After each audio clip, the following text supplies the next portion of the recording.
Hello my lovelies and welcome back to Sondering Tarot. This is your daily tarot reading for the 23rd of April 2024. We'll be using the Journey to Oz and Wonderland once again. And Sister switch back to this deck, which I quite enjoy. So we'll see what comes out, especially considering there's a full moon in Scorpio. Let's get started.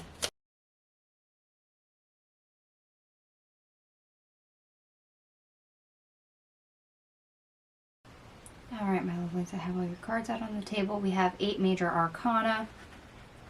Best part of your day, we start out with the Hierophant, followed by the Devil in the reverse, the Page of Cups, and the Fool. Okay.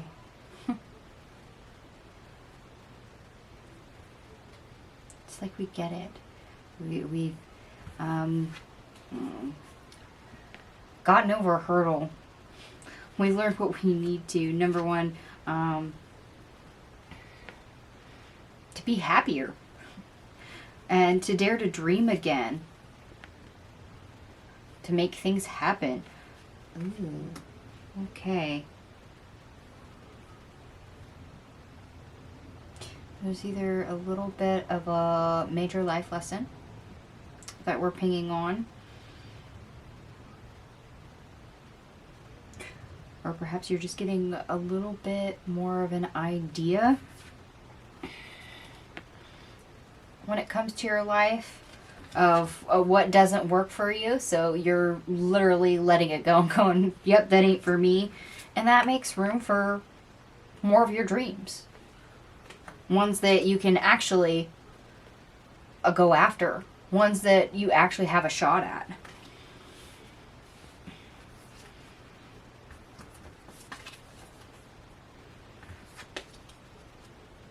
A little bit of clearing the path kind of energy. Alright, the worst part of your day, we have the Six of Swords, followed by the Two of Pentacles. Yeah. Making choices and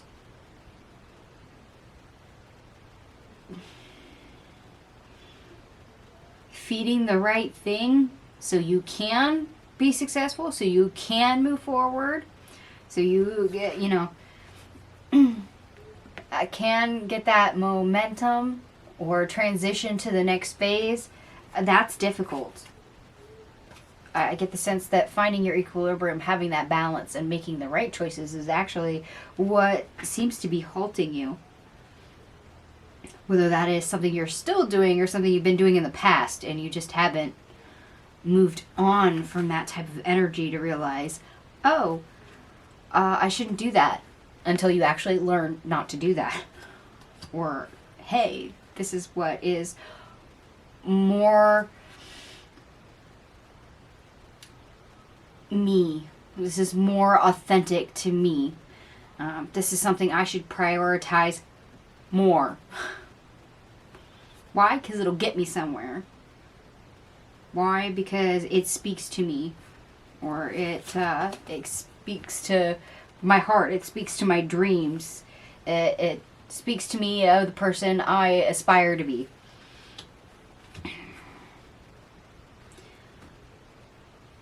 And if we're too busy juggling things, it's really hard to make choices that actually get us to that point. Alright, we're going to get into the obstacle, or how to get over the obstacle. This is where we have the most cards. So we're going to see what comes out here. We start off with the Queen of Wands in the reverse. The Two of Swords in the reverse. The Five of Wands in the reverse. The Strength in the reverse. Death. The King of Cups. The Two of Wands in the reverse. And, oh, we do have 222 as a synchronicity. I did not notice that as they came out, and they're just pointing it out now. The Tower in the reverse.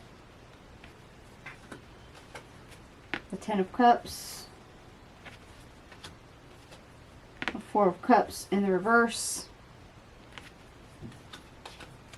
the Moon, the Six of Pentacles, the King of Wands, Seven of Pentacles, the Three of Swords in the reverse, and the Hangman. Yeah.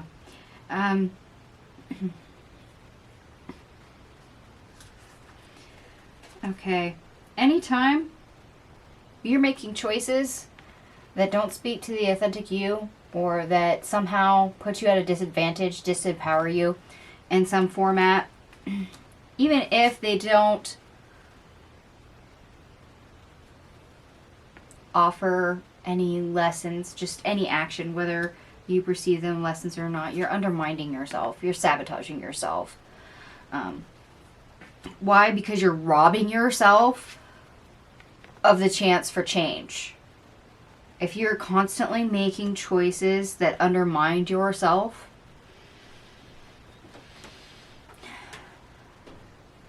it's like coming to the fork in the road and having it labeled the right choice, the wrong choice, and you always choose the wrong choice. You're undermining yourself. You're robbing yourself of change, the ability to transform, to change, to evolve, to grow. And that's really something that you have to chase after. You want happiness. You want things to work out. You want things to go well. And you don't want to wait for those things. So you might be making choices out of being impatient. But none of that is really going to change so much for the better.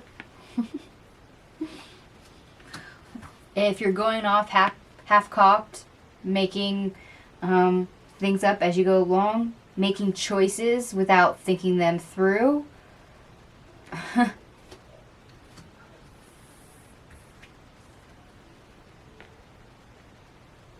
because there's a whole bunch of stuff underneath the surface that you're not seeing. All you see is the end result later and are disappointed by it. Why? Because you're not looking at the opportunity going, is that going to screw me over? Is that the right choice to make? Is this wise?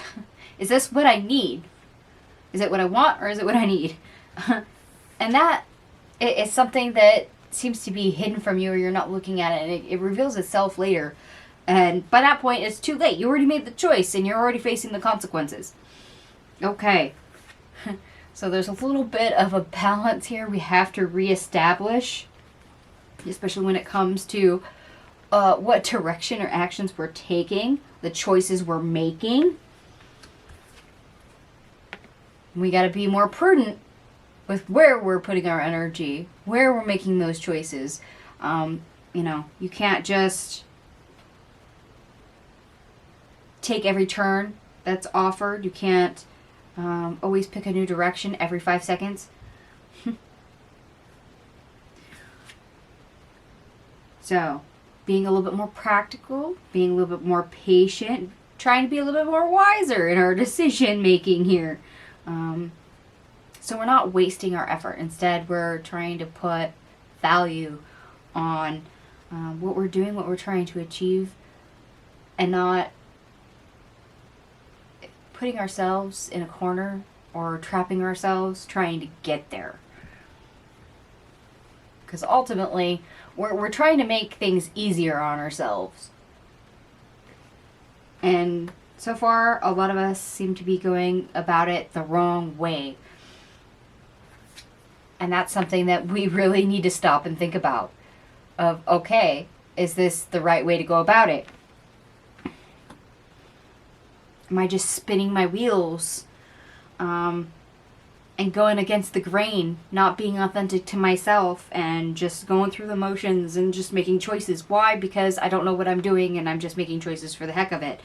Am I undermining myself and disempowering myself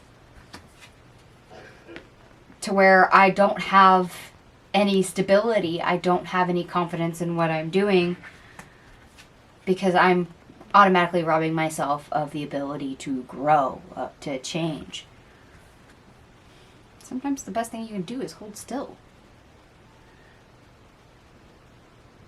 And it seems like today might be one of those where it's best to slow down and actually think things through and make sure that you're not going half-cocked and just doing whatever. I mean, it's fine to move, but at the same time, if you're just getting dizzy and following your face, you can't be surprised at where you end up when your vision comes back into focus.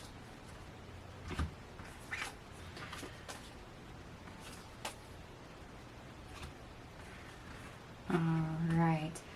So we did have 222 as a synchronicity. I did add up all your cards for the sake of numerology.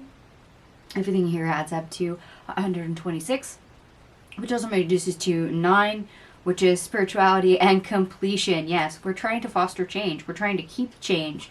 We're trying to make change for the better. Try not to rob yourself of the opportunity for that to happen. Get more in touch with yourself, especially your authentic self, your higher self. That way, hopefully you can, graduate to the next chapter, the next phase. And for those of you that do like the astrology, we have a couple placements. We have Moon in Scorpio. Yeah, something you want to transform for the better. You can dedicate yourself to it. You can be passionate and intense. Scorpio, of course, that's what it is. Moon in Scorpio also squares Pluto in Aquarius. You could be feeling unsettled about a particular thing.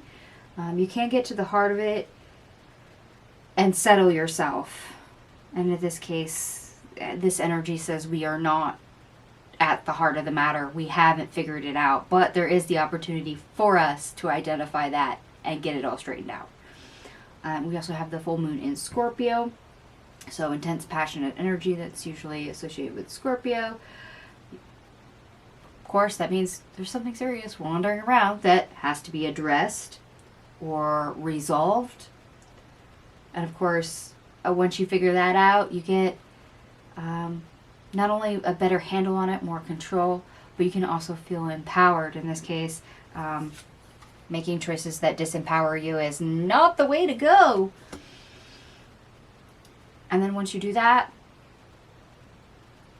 re-empower yourself, get a handle on things, you're able to move forward. We have the Six of Swords here. Why? Because you're not up in the air. You're not juggling a million things. You're not wishy-washy. You're not struggling to decide what you're doing or how you should be doing it or whether or not it's the right choice or not, or inadvertently making choices and then suffering the consequences because it was the wrong choice and you didn't pay attention to it. Alright, my lovies, I'm going to stop babbling. I'm going to leave this here. And if this resonates for you, by all means, give me a thumbs up. It's the quickest way to let me know that you resonate with the reading. Thank you so much for watching, and I will see you guys tomorrow. Bye.